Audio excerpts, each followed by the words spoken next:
ഏവർക്കും സ്നേഹവന്ദനം. ഇന്ന് സൃഷ്ടിപ്പിൻ്റെ വിവരണത്തെക്കുറിച്ചാണ് നിങ്ങളുമായി പങ്കിടുവാൻ ആഗ്രഹിക്കുന്നത്. തനാക്കിൽ ആദ്യ പുസ്തകമായിരിക്കുന്ന ഉൽപ്പത്തി പുസ്തകം ആരംഭ പുസ്തകമാണ്. അതിൽ 1-ാം അധ്യായത്തിൽ വളരെ കൃത്യമായിട്ട് എങ്ങനെയാണ് സൃഷ്ടിപ്പിനെക്കുറിച്ചുള്ള വിവരണങ്ങൾ കൊടുത്തിരിക്കുന്നതെന്ന് കൃത്യമായിട്ട് രേഖപ്പെടുത്തിയിട്ടുണ്ട്. നമുക്കതൊന്ന് വായിച്ച് തുടങ്ങുന്നത് നന്നായിരിക്കും. ഇതുവരെ നിങ്ങളുടെ കാര്യങ്ങളിൽ അങ്ങനെ ഒരു തനാക്കിൻ്റെ പുസ്തകം കിട്ടിയിട്ടില്ലെങ്കിൽ അത് വാങ്ങിക്കണമേ എന്ന് അഭ്യർത്ഥിക്കുകയാണ്. ഈ 1-ാം അധ്യായത്തിൽ ആദിയിൽ ദൈവം എന്ന് പറഞ്ഞുകൊണ്ടാണ് ആരംഭിക്കുന്നത്. അപ്പം അതിൽ നിന്ന് ഒന്നാമത് മനസ്സിലാക്കാൻ പറ്റുന്നത് ഒരു ദൈവമുണ്ടെന്ന് അറിഞ്ഞുകൊണ്ടാണ് ബൈബിളിലേക്ക് നാം വരുന്നത്, അല്ലെങ്കിൽ തനാക്കിലേക്ക് നമ്മൾ പ്രവേശിക്കുന്നത്. അപ്പോൾ അതിൽ തന്നെ ദൈവത്തിൽ വിശ്വസിക്കുന്നതിന് ശക്തവും തത്വചിന്തപരമായ യുക്തിസഹജവുമായിട്ടുള്ള നിരവധി കാരണങ്ങൾ നിരത്തുന്നുണ്ട്. ദൈവത്തിൻ്റെ അസ്തിത്വത്തിന് ബൈബിൾ വിശദമായ വാദങ്ങളൊന്നും തന്നെ ഉന്നയിക്കുന്നില്ല എന്നുള്ളതാണ് ശ്രദ്ധിക്കേണ്ടുന്നതായ കാര്യം. ദൈവമുണ്ടെന്ന് നമുക്ക് എങ്ങനെ അറിയാൻ കഴിയുമെന്ന് ബൈബിൾ നമ്മോട് പറയുന്നുണ്ട്. ദൈവം ഉണ്ടോ എന്ന് ചോദിച്ചു കഴിഞ്ഞാൽ ഉണ്ടെന്നുള്ളതിൻ്റെ തെളിവുകളാണ് ബൈബിൾ നിരത്തുന്നത്. അല്ലാതെ ദൈവം ഉണ്ടെന്ന് തെളിയിക്കാൻ വേണ്ടിയിട്ടല്ല ബൈബിൾ എഴുതിയിരിക്കുന്നത്. ദൈവമുണ്ടെന്നുള്ള ഉറപ്പിന്മേലാണ് ബൈബിൾ എഴുതിയിരിക്കുന്നത്. ആ വസ്തുത എല്ലാവരും അറിഞ്ഞിരിക്കണം. പ്രത്യേകിച്ച് നിരീശ്വരവാദികളായിട്ടുള്ള ആളുകൾ, നിങ്ങൾക്ക് പലപ്പോഴും ഉണ്ടാകുന്നൊരു സംശയം, നിങ്ങൾ പറയുന്ന ദൈവം എന്ന് പറയുന്നത് ആരാണ് ദൈവത്തെ സൃഷ്ടിച്ചത്? നിങ്ങൾ സാധാരണഗതിയിൽ നിരീശ്വരവാദികൾ പറയുന്ന LKG ചോദ്യം ഇതാണ്. അവർ സാധാരണ ചോദിക്കുന്ന ചോദ്യത്തിനെ ഞാൻ വിളിക്കുന്ന പേരാണ് LKG ചോദ്യം. അതെന്താണെന്ന് വെച്ച് കഴിഞ്ഞാൽ, ഈ കാണുന്ന എല്ലാം ദൈവമാണ് സൃഷ്ടിച്ചതെങ്കിൽ ഈ ദൈവത്തെ ആരാണ് സൃഷ്ടിച്ചത്? ആ ചോദ്യം വരുന്നത് തന്നെ സൃഷ്ടിക്കപ്പെട്ട ഒരു ദൈവത്തെക്കുറിച്ച് നിങ്ങൾ ചിന്തിക്കുന്നതുകൊണ്ടാണ്.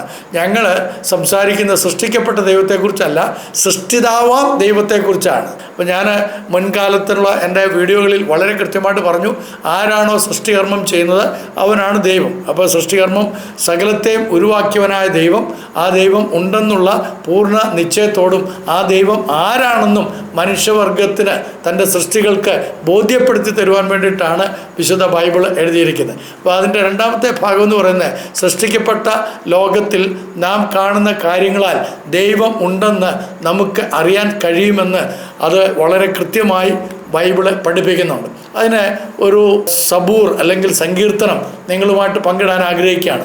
19-ാം സങ്കീർത്തനത്തിൻ്റെ 1-ാം ആയത്ത് മുതൽ 4-ാം വാക്യം വരെയുള്ള ആ ഭാഗത്ത് നമ്മൾ വളരെ കൃത്യമായിട്ട് ദൈവത്തിൻ്റെ പ്രവൃത്തികളെക്കുറിച്ചാണ് കാണുന്നത്.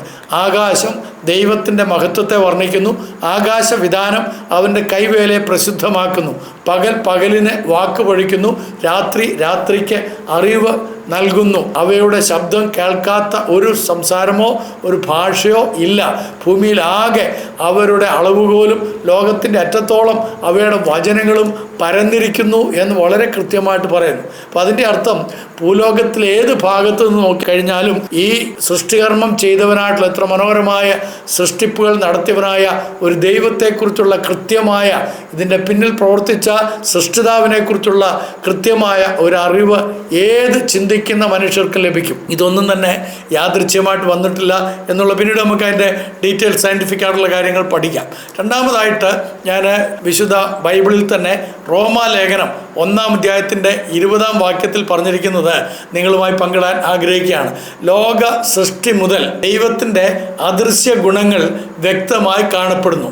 അവ സൃഷ്ടിക്കപ്പെട്ട വസ്തുക്കളാൽ മനസ്സിലാക്കപ്പെടുന്നു. ദൈവത്തിൻ്റെ നിത്യശക്തിയും ദിവ്യത്വവും ഒരുപോലെ നമുക്ക് കൃത്യമായി മനസ്സിലാക്കി തന്നിരിക്കാൻ നമുക്കാർക്കും തന്നെ ദൈവമില്ല എന്നോ അതിനെതിരെ പ്രതിവാദം ചെയ്യുവാനോ കഴിയുകയില്ല എന്ന് വിശുദ്ധ ബൈബിൾ നമ്മളെ ഓർമ്മിപ്പിക്കുന്നു. അതിൻ്റെ അർത്ഥം, ദൈവമുണ്ടെന്നും ആ ദൈവം സകലത്തെ സൃഷ്ടിക്കുന്നവനാണെന്നും ആ സൃഷ്ടികർത്താവായ ദൈവത്തെക്കുറിച്ച് അറിയുവാൻ നമ്മൾ ഈ പ്രപഞ്ചത്തിലേക്ക് നോക്കിയാൽ മതി, പ്രപഞ്ചത്തിലെ തൻ്റെ സൃഷ്ടികളെ നോക്കിയാൽ മതി എന്നുള്ളത് വളരെ കൃത്യമായിട്ട് പറയുകയാണ്.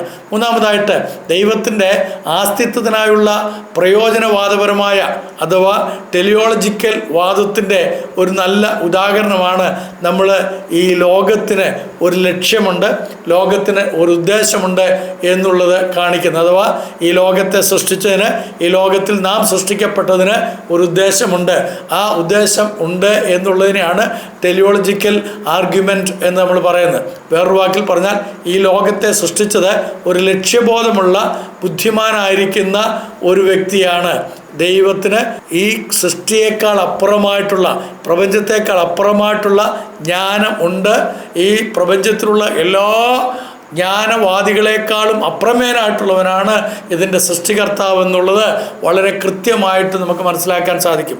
വേറെ വാക്കിൽ പറഞ്ഞാൽ, ഇത്ര മനോഹരമായിരിക്കുന്ന ഒരു ഭൂമി ഡിസൈൻ ചെയ്യപ്പെട്ടെങ്കിൽ, ഒരു പ്രപഞ്ചം ഡിസൈൻ ചെയ്യപ്പെട്ടെങ്കിൽ, ആ ഡിസൈൻ ചെയ്തിരിക്കുന്ന ആള് അതിനേക്കാളും അപ്രമേയനാണ്, അവൻ അതിശയവാനായിട്ടുള്ളവനാണ് എന്നുള്ളതാണ് അതിലൂടെ മനസ്സിലാക്കുന്നത്. അതുകൊണ്ട് തന്നെ ആ ഡിസൈനറെ, ഇതിനൊക്കെ രൂപകൽപ്പന ചെയ്തവനെ, ഇത് സൃഷ്ടിച്ചവനെ ആർക്കും സൃഷ്ടിക്കാൻ കഴിയുകയില്ല.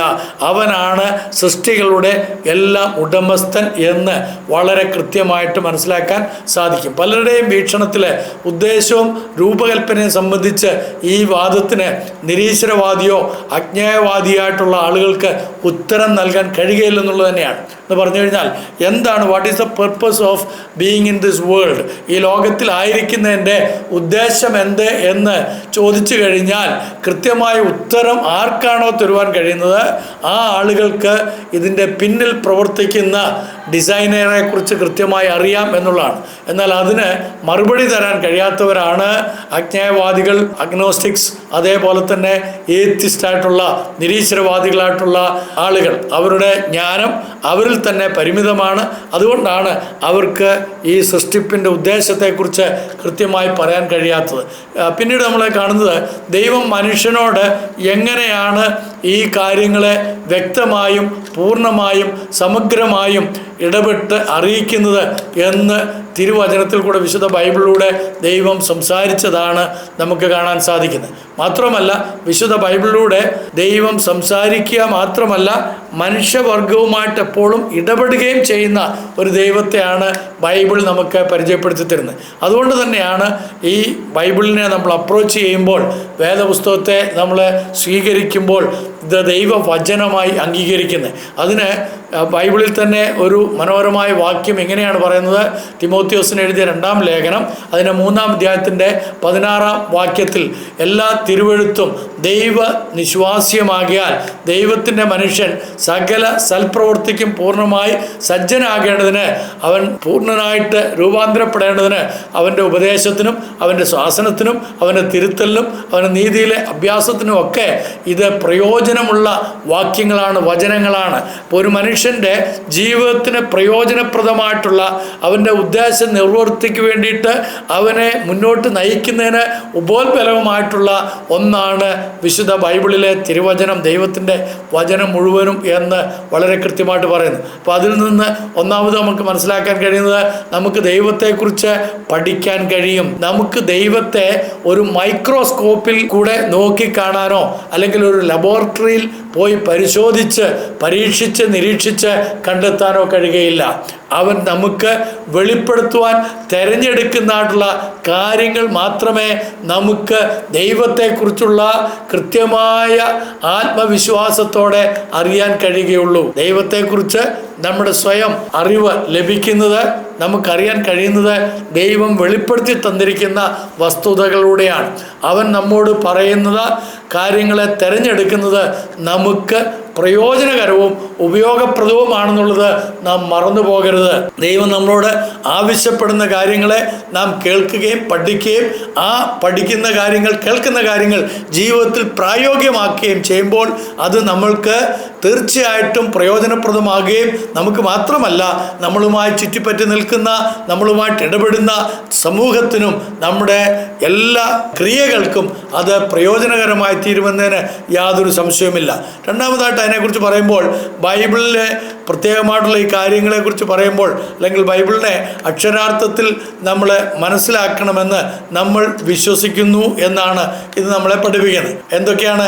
ബൈബിൾ ഒരു പുസ്തകത്തെക്കാളും വളരെ കൂടുതലാണ് എന്നുള്ള നമ്മൾ മനസ്സിലാക്കിയിരിക്കണം. അതൊരു പുസ്തക സമാഹാരമാണ്. ഞാൻ പലപ്പോഴും അത് പറഞ്ഞിട്ടുണ്ട്. വ്യത്യസ്ത സാഹിത്യ രൂപങ്ങളിൽ എഴുതിയ പുസ്തകങ്ങളുടെയും ഒരു ലൈബ്രറി തന്നെയാണ് ബൈബിൾ എന്ന് പറയുന്നത്. അപ്പോൾ ബൈബിളിൻ്റെ ചില ഭാഗങ്ങൾ ഒരു ചരിത്ര വിവരണം നമുക്ക് നൽകുന്നുണ്ട്, മറ്റുള്ളവ കാവ്യാത്മകമായിട്ടുള്ളവയാണ്, ചിലത് പ്രവചനാത്മകമായിട്ടുള്ളവയാണ്. അപ്പം വ്യത്യസ്ത രീതിയിലാണ് ബൈബിളിലെ പുസ്തകങ്ങൾ നമുക്ക് കാണാൻ കഴിയുന്നതെങ്കിലും അതിൻ്റെ കണ്ടന്റ് എന്ന് പറയുന്നത് നമ്മളുടെ പ്രയോജനത്തിനായി നമുക്ക് ദൈവവുമായിട്ടുള്ള ബന്ധവും മനുഷ്യനുമായിട്ടുള്ള ബന്ധം അത് കൃത്യമായി നിലനിർത്തുവാനും വർദ്ധിപ്പിക്കുവാനും സാധിക്കുന്ന വിധത്തിലാണ്. ബൈബിളിനെ അതിൻ്റെ സാഹിത്യ സന്ദർഭം അനുസരിച്ച് അക്ഷരാർത്ഥത്തിൽ മനസ്സിലാക്കണം എന്നുള്ളതാണ് ഞാനിപ്പോൾ പറഞ്ഞത്. ഉദാഹരണമായിട്ട് ഞാനൊരു ഉദാഹരണം പറയാം. സങ്കീർത്തനം 6:6 ദാവീദ് ഒരു വാക്യം ഇങ്ങനെ എഴുതിയിട്ടുണ്ട്: രാത്രി മുഴുവനും ഞാൻ എൻ്റെ കണ്ണുനീർ കൊണ്ട് എൻ്റെ കിടക്കയെ നനയ്ക്കുന്നു. അതിൻ്റെ അർത്ഥം അതൊരു സാഹിത്യമായിട്ട് എഴുതിയിരിക്കുന്നതാണ്. അതിൻ്റെ അർത്ഥം അദ്ദേഹത്തിൻ്റെ കണ്ണിൽ നിന്ന് ഒഴുകുന്ന കണ്ണുനീര് അദ്ദേഹത്തിൻ്റെ കട്ടിലെ മുഴുവനും നിറച്ചു എന്നുള്ളതല്ല. ജീവിതത്തിൽ മനുഷ്യൻ കടന്നു പോകുന്ന കഷ്ടപ്പാടുകളുടെയൊക്കെ ഒരു കാവ്യാത്മകമായ രീതിയാണ് അതിനകത്ത് ഉപയോഗിച്ചിരിക്കുന്നത്. അല്ലാതെ ബക്കറ്റിനകത്ത് ഇങ്ങനെ കണ്ണുനീര് ഒഴിച്ചിട്ട് അതെല്ലാം കട്ടിലിൽ ഇങ്ങനെ കുതിർത്ത് വെക്കുന്നു എന്നുള്ള അർത്ഥത്തിലൊന്നും അല്ല. മറിച്ച് തൻ്റെ ജീവിതത്തിലെ കഷ്ടപ്പാടുകളും വേദനകളും ഒക്കെ താൻ അനുഭവിക്കുമ്പോൾ ആ വേദനകളുടെ മധ്യത്തിൽ ദൈവം നിലവിളി കേൾക്കുന്നവനാണ് എന്ന് നമുക്ക് മനസ്സിലാക്കാനായിട്ട് സാധിക്കും. നമ്മുടെ അനുഭവം അതുപോലൊക്കെ തന്നെയാണ്. ചില സന്ദർഭത്തിൽ നമ്മുടെ കണ്ണുനീര് ആരോടും പറയാൻ കഴിയില്ല, അല്ലേ? അടുത്ത് കിടക്കുന്ന ജീവിത പങ്കാളിക്ക് പോലും ഒരു പക്ഷെങ്കിൽ നമ്മുടെ കണ്ണുനീരിനെ മനസ്സിലാക്കാൻ കഴിഞ്ഞെന്ന് വരികയില്ല. കൂടെ കിടക്കുന്ന കുഞ്ഞുങ്ങൾക്ക് മനസ്സിലായെന്ന് വരികയില്ല. കൂടെ കിടക്കുന്ന മാതാപിതാക്കൾക്ക് നമ്മുടെ കണ്ണുനീരിൻ്റെ വേദന അല്ലെങ്കിൽ ആ സങ്കടം, ആ നെടുവീർപ്പ് മനസ്സിലാക്കാൻ കഴിഞ്ഞെന്ന് വരികയില്ല. അവർ പറയും സാരമില്ല. പക്ഷേ നമ്മുടെ ഉള്ളിൽ ചെകയുന്നതായിട്ടുള്ള നെരിപ്പോട് കണക്കെ നീർന്നായിട്ടുള്ള ഒരുപാട് സങ്കടങ്ങളുണ്ടാകും. ആ സങ്കടങ്ങളെയൊക്കെ കണ്ണുനീരായിട്ട് നമ്മുടെ കിടക്കയിൽ, നമ്മുടെ തലയണയിലൊക്കെ വീഴുമ്പോൾ അതൊക്കെ കേൾക്കുന്ന, അതൊക്കെ അറിയുന്ന ഒരു ദൈവമുണ്ട് എന്നുള്ള വലിയ ഒരർത്ഥമാണ് ആ വാക്യത്തിൽ നമുക്ക് കാണാൻ കഴിയുന്നത്. 6-ാം സങ്കീർത്തനത്തിൻ്റെ 6-ാം വാക്യത്തിൽ നമ്മൾ വായിക്കുന്നത്. മൂന്നാമതായിട്ട് 119-ാം സങ്കീർത്തനത്തിൻ്റെ 128-ാം വാക്യത്തിൽ അവിടെ പറയുകയാണ്: ആകയാൽ സകലത്തെയും കുറിച്ചുള്ള നിന്റെ സകല പ്രമാണങ്ങളും ശരിയാണെന്ന് ഞാൻ കരുതുന്നു.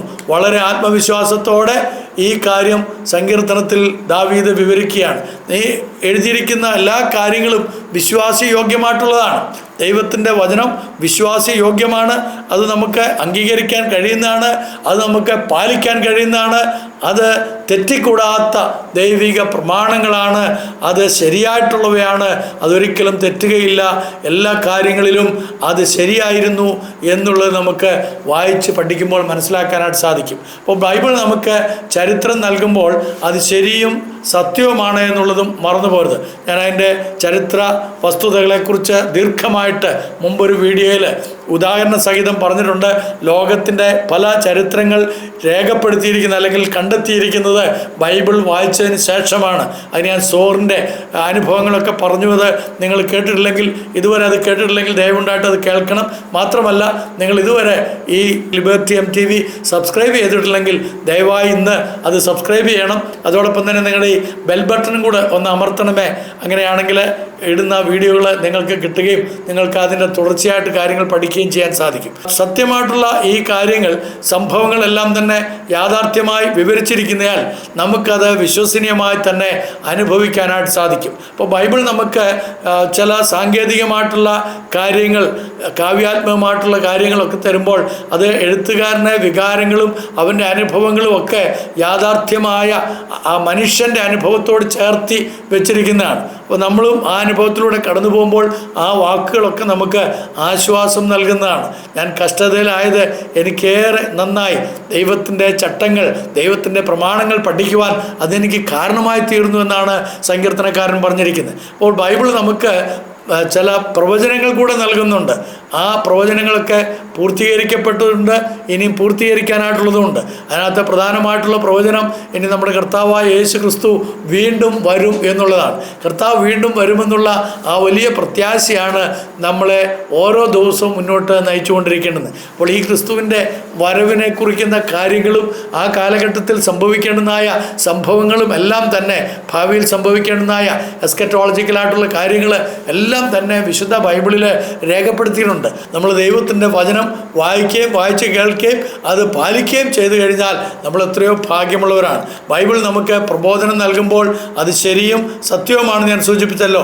അത് യഥാർത്ഥത്തിൽ ദൈവഹിതവും ഏറ്റവും നല്ല ജീവിത രീതിയിൽ നമ്മൾ ജീവിക്കാൻ തക്കവണ്ണം നമ്മളെ ഉപദേശിക്കുന്നതുമാണ്. ശരിയായ വഴി ഇതാകുന്നു എന്ന് പറഞ്ഞു തരുന്നതാണ്. യെശയ്യാവ് എന്ന് പറയുന്ന പുസ്തകത്തിലെ ഒരു വാക്യം എങ്ങനെയുണ്ട്: വഴി ഇതാകുന്നു മകനെ, ഇതിലേ പോയിക്കൊള്ളുക എന്നുള്ള ഇമ്പമേറിയ ശബ്ദം നമ്മളെ കേൾപ്പിക്കുന്നു. ചില സമയത്ത് നമുക്ക് എന്ത് തിരഞ്ഞെടുക്കണം, ഏത് വഴിയിലൂടെ പോകണം, എങ്ങനെ മുന്നോട്ട് ഗമിക്കണം എന്നറിയാതെ വിഷാദിച്ച് നിൽക്കുമ്പോൾ ദൈവത്തിൻ്റെ ഇമ്പമേറിയ ശബ്ദം ദൈവവചനത്തിൽ കൂടെ നമ്മുടെ ഹൃദയങ്ങളോട് പറയും, ഈ വഴി തിരഞ്ഞെടുത്തുകൊള്ളുക. ആ വഴി കഷ്ടതകളും പ്രയാസങ്ങളും ഉള്ളതാണെങ്കിലും അതിൻ്റെ അവസാനം ശാശ്വതമായ സമാധാനവും ദൈവികമായിട്ടുള്ള വഴിയായതുകൊണ്ട് നിത്യജീവനുമാണ് അതിൻ്റെ അന്തം എന്നുള്ളത് നമ്മളെ പറഞ്ഞു പഠിപ്പിക്കും. എന്നാൽ ഒരു മനുഷ്യനെ സംബന്ധിച്ച് അവൻ തിരഞ്ഞെടുക്കുന്ന വഴികളെല്ലാം ശരിയായ വഴികളായിക്കോണമെന്ന് നിർബന്ധമില്ല. അവൻ്റെ സ്വാർത്ഥതയിൽ നിന്ന്, സ്വയത്തിൽ നിന്ന് അവൻ തിരഞ്ഞെടുക്കുന്ന വിശാലമായ വഴികളിലൂടെ പോയി കഴിഞ്ഞാൽ അതിൻ്റെ അവസാനം, അതിൻ്റെ അന്തമെന്ന് പറയുന്നത് നാശമാകാൻ സാധ്യതയുണ്ട്. അതുകൊണ്ട് നാശത്തിലേക്കുള്ള ആ വിശാല വഴിയിലൂടെ അല്ല, ഇടുക്ക വാതിലിലൂടെ, ഇടുക്ക വഴിയിലൂടെ, ജീവൻ്റെ മാർഗത്തിലൂടെ സമാധാനപൂർണ്ണമായ ജീവിതത്തിന് വേണ്ടിയിട്ടാണ് തിരുവചനം നമ്മളെ പ്രോത്സാഹിപ്പിക്കുന്നത്. അതുകൊണ്ടാണ് ദൈവത്തിൻ്റെ വചനം എൻ്റെ കാലിന് ദീപവും എൻ്റെ പാതയ്ക്ക് പ്രകാശവും എന്ന് പറയുന്നത്. മാത്രമല്ല, ഈ ദൈവത്തിൻ്റെ വചനത്തിൻ്റെ മറ്റൊരു പ്രത്യേകത, അത് നമ്മുടെ ഹൃദയങ്ങളെയും നമ്മുടെ ജഡചിന്തകളെയും ആത്മീയ ചിന്തകളെയും ഒക്കെ തന്നെ വ്യത്യസ്തമായി കാണിച്ചു തരുന്നതാണ്. ജഡത്തിലുള്ള ആഗ്രഹങ്ങൾ നമുക്ക് പലതുണ്ടാകും. ആ ആഗ്രഹത്തിൻ്റെ അവസാനത്തിൽ സംഭവിക്കാൻ പോകുന്ന ദുരന്തം എന്താണെന്നുള്ളത് കാലേ കൂട്ടി നമ്മളോട് നമ്മുടെ പ്രാണനെയും നമ്മുടെ മജ്ജയെയും ഒക്കെ വേർതിരിക്കുന്ന ദൈവവചനം പറഞ്ഞു തരും. അതിനകത്ത് ആത്മീകമായ വഴികളിലൂടെ സഞ്ചരിക്കാനുള്ള പ്രബോധനം ലഭിക്കണമെങ്കിൽ വചനം നമ്മൾ വായിക്കണം, പഠിക്കണം. അതുകൊണ്ട് വിശുദ്ധ ബൈബിൾ നമ്മളെ പഠിപ്പിക്കുന്നത് ദൈവത്തിൻ്റെ മഹത്വത്തെക്കുറിച്ച് മാത്രമല്ല, ദൈവത്തിൻ്റെ വഴിയിലൂടെ നമ്മളെ സഞ്ചരിക്കാനായിട്ടുള്ള പ്രബോധനം കൂടിയാണ്. അപ്പോൾ ബൈബിൾ ദൈവത്തെക്കുറിച്ച് പറയുമ്പോൾ അത് ശരിയും സത്യവുമാണ്. നമുക്ക് മനസ്സിലാക്കാൻ കഴിയുന്നിടത്തോളം ദൈവത്തിൻ്റെ സ്വഭാവം, ദൈവത്തിൻ്റെ ഹൃദയം, ദൈവത്തിൻ്റെ മനസ്സ് എന്നിവ എന്താണെന്ന് അത് നമുക്ക് വെളിപ്പെടുത്തി തരികയാണ്. ദൈവത്തിൻ്റെ സ്വഭാവം എന്താണെന്ന് നമുക്കറിയണമെങ്കിൽ ആരെങ്കിലും പറഞ്ഞു കേട്ടറിഞ്ഞാൽ പോരാ, അത് ദൈവവചനത്തിൻ്റെ അടിസ്ഥാനത്തിൽ മനസ്സിലാക്കാൻ സാധിക്കണം. ദൈവം ആരാണെന്നുള്ളത് ദൈവവചനത്തിൽ കൂടെ മനസ്സിലാക്കുമ്പോഴാണ് ദൈവത്തിൻ്റെ സ്വഭാവം എന്താണെന്ന് മനസ്സിലാക്കാൻ കഴിയുന്നത്. മാത്രമല്ല, ഈ ദൈവത്തിൻ്റെ ക്യാരക്ടർ, ആ സ്വഭാവം, അത് നമ്മളെ എങ്ങനെ സ്വാധീനിക്കുന്നു, ആ സ്വാധീനം എങ്ങനെ നമ്മുടെ ജീവിതത്തിൽ റിഫ്ലക്റ്റ് ചെയ്യാനായിട്ട്, പ്രതിഫലിപ്പിക്കാനായിട്ട് സാധിക്കുന്നു എന്നുള്ളതും ആ ദൈവിക വചനം വായിക്കുമ്പോൾ നമുക്ക് മനസ്സിലാക്കാനായിട്ട് സാധിക്കും. അപ്പോൾ അതുകൊണ്ട് ദൈവത്തിൻ്റെ സ്വഭാവം, ദൈവത്തിൻ്റെ ഹൃദയം, ദൈവത്തിൻ്റെ മനസ്സ്, അത് തിരിച്ചറിയാനായിട്ട് നമ്മളെ പ്രേരിപ്പിക്കുന്നത് ദൈവവചനമാണ്. നമുക്കറിയാമല്ലോ, ഒരു എഴുത്തുകാരൻ അല്ലെങ്കിൽ ഒരു നല്ല കഥ എഴുതുന്ന ആൾ, അയാളുടെ മനസ്സിൽ നിന്ന്, അയാളുടെ മനസ്സിൽ രൂപപ്പെടുന്ന ചിന്തകളാണ് കവിതകളായിട്ട്, കഥകളായിട്ട്, നോവലായിട്ട്, ചെറുകഥകളോ വലിയ വൻകഥകളായിട്ടൊക്കെ, നീണ്ട കഥകളായിട്ടൊക്കെ രംഗപ്രവേശനം ചെയ്യുന്നത്. അതേപോലെ തന്നെ ദൈവത്തിൻ്റെ ഹൃദയത്തെ നമുക്ക് തുറന്നു തരുന്ന, ദൈവത്തിൻ്റെ സ്വഭാവത്തെ നമുക്ക് വെളിപ്പെടുത്തുന്ന, ദൈവത്തിൻ്റെ മനസ്സിനെ നമുക്ക് കൃത്യമായി വെളിപ്പെടുത്തുന്ന ഒന്നാണ് വിശുദ്ധ ബൈബിൾ. അതുകൊണ്ട് ഈ ബൈബിളാണ് മനുഷ്യന് ജീവനും ചൈതന്യവും നൽകുന്നത്. അത് തേനിനേക്കാളും തേൻകട്ടേക്കാളും മാധുര്യം ഏറിയതാണ്. അത് നമ്മുടെ ജീവിതത്തിൽ വഴിയും സത്യവുമാണ്. അത് നമുക്ക് ജീവൻ പകരുന്നതാണ്, ജീവൻ്റെ ഉടയവനിലേക്ക് നമ്മളെ കൊണ്ടെത്തിക്കുന്നതാണ്. അതുകൊണ്ട് തന്നെ നമ്മൾ തിരുവചനം കൃത്യമായി വായിക്കാൻ പരിശീലിക്കുക. വചനമാണ് വിശ്വാസത്തിൻ്റെ അടിസ്ഥാനം. വചനമാണ് മനുഷ്യനെ ജീവിപ്പിക്കുന്നത്. ഞാനൊരു ചെറിയ ഉദാഹരണം പറഞ്ഞിട്ട് അവസാനിപ്പിക്കാം. എൻ്റെ ബാല്യകാലം മുതൽ ഇന്നോളമുള്ള എൻ്റെ ജീവിതയാത്രയിൽ എനിക്ക് ഒരുപാട് അനുഭവങ്ങളുണ്ട്. ആത്മീയമായ ജീവിതത്തിലുണ്ടായ അനുഭവങ്ങൾ, ജഡത്തെ അനുസരിച്ച് ജീവിച്ചത് കൊണ്ടുണ്ടായ പരാജയത്തിൻ്റെ അനുഭവങ്ങൾ, ഞാൻ എൻ്റെ ചെറുപ്രായത്തിലും യൗവനത്തിലും കൗമാരത്തിലും അതുപോലെ മുതിർന്ന ജീവിതത്തിലും ഒക്കെ ചെയ്ത് കൂട്ടിയിട്ടുള്ള ഒരുപാട് തെറ്റുകൾ, കുറ്റങ്ങൾ, എൻ്റെ സംസാരത്തിൽ വന്ന വീഴ്ചകൾ, എൻ്റെ ഇടപാടുകളിൽ സംഭവിച്ച കാര്യങ്ങൾ, അതിൽ നിന്ന് എനിക്കുണ്ടായ തീക്തമായ അനുഭവങ്ങൾ, മറ്റുള്ളവരെ കരുതിയത് കൊണ്ട് എനിക്കുണ്ടായ നന്മകൾ, ഇതെല്ലാം അനുഭവങ്ങളാണ്. പക്ഷേ ആ അനുഭവങ്ങൾ എന്നെ സംബന്ധിച്ച് യാഥാർത്ഥ്യമാണ്. എന്നാൽ അത് സത്യമല്ല മറ്റൊരാളെ സംബന്ധിച്ച്. എന്തുകൊണ്ടാണെന്നറിയാമോ? സത്യമെന്ന് പറയുന്നത് ദൈവവചനമാണ്. യേശു കർത്താവ് പറഞ്ഞു, നിങ്ങൾ എന്നെ സ്നേഹിക്കുന്നുവെങ്കിൽ പാരമ്പര്യം പിന്തുടരുവീൻ. അങ്ങനെയാണോ പറഞ്ഞത്? അല്ല, നിങ്ങൾ എന്നെ സ്നേഹിക്കുന്നുവെങ്കിൽ എൻ്റെ വചനം പ്രമാണിക്കുവീൻ. യോഹന്നാന്റെ സുവിശേഷം 8-ാം അധ്യായം. ദൈവത്തിന്റെ വചനമാണ് മനുഷ്യനെ ജീവിപ്പിക്കുന്നത്. കെടുന്ന ബീജത്താലല്ല, കെടാത്തതും നിലനിൽക്കുന്നതുമായ ദൈവവചനത്താലാണ് മനുഷ്യൻ പുതുജീവനിലേക്ക്, വീണ്ടും ജനനത്തിലേക്ക്, പുതിയ സൃഷ്ടി എന്നുള്ള നിലവാരത്തിലേക്ക് എത്തിച്ചേരുന്നത്. പാരമ്പര്യങ്ങളുടെ അടിസ്ഥാനത്തിലല്ല. ദൈവവചനമാണ് മനുഷ്യനെ സത്യത്തിൽ നടത്തുന്നത്. കാരണം യേശുക്രിസ്തു സത്യമായതുകൊണ്ട് അവന്റെ വചനം സത്യമാണ്. ഞാൻ എഴുതുന്നതായിട്ടുള്ള പുസ്തകങ്ങളായിരുന്നാലും ചരിത്ര പുസ്തകങ്ങളായിരുന്നു. ഞാനൊരു ചരിത്ര പഠിതാവായതുകൊണ്ട് ചരിത്രമാണ് എൻ്റെ ഏറ്റവും പ്രധാനപ്പെട്ട ഇഷ്ട വിഷയം. അപ്പം നോവലുകളും കഥകളും അതേപോലെ ചെറുകഥകളും ഒക്കെ എഴുതുമ്പോഴും ഈ ചരിത്രവുമായിട്ട് ബന്ധപ്പെട്ട കാര്യങ്ങളായിരിക്കും എഴുതുന്നത്. അങ്ങനെ എഴുതുമ്പോൾ അതൊക്കെ യാഥാർത്ഥ്യങ്ങളുമായിട്ട് പൊരുത്തപ്പെട്ടു പോകുന്നതാണ്. പക്ഷെ സത്യമെന്ന് പറയുന്നത് ദൈവത്തിൻ്റെ വചനം, വിശുദ്ധ ബൈബിൾ മാത്രമേ ഉള്ളൂ. ആ വചനം, ആ സത്യവചനം നിങ്ങൾ എന്ന് വായിക്കാൻ തുടങ്ങുന്നോ, എന്ന് നിങ്ങളുടെ ജീവിതത്തിൻ്റെ അനുഭവമാക്കുവാൻ നിങ്ങൾ കൊതിക്കുന്നുവോ, ആ നിമിഷം മുതൽ നിങ്ങൾ സകല സത്യത്തിലും മുന്നോട്ട് നയിക്കപ്പെടുമെന്ന് യാതൊരു സംശയമില്ല.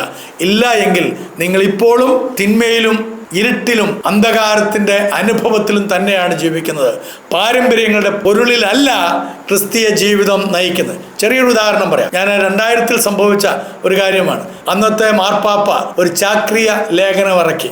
ആ ചാക്രിയ ലേഖനത്തിൽ വളരെ കൃത്യമായിട്ട് മാർപ്പാപ്പ പറഞ്ഞെങ്ങനെയാണ്, സെൻറ്റ് ജോർജിൻ്റെ പേരിൽ ഇനിയും പള്ളിപ്പെരുന്നാളുകളൊന്നും നടത്തരുത്.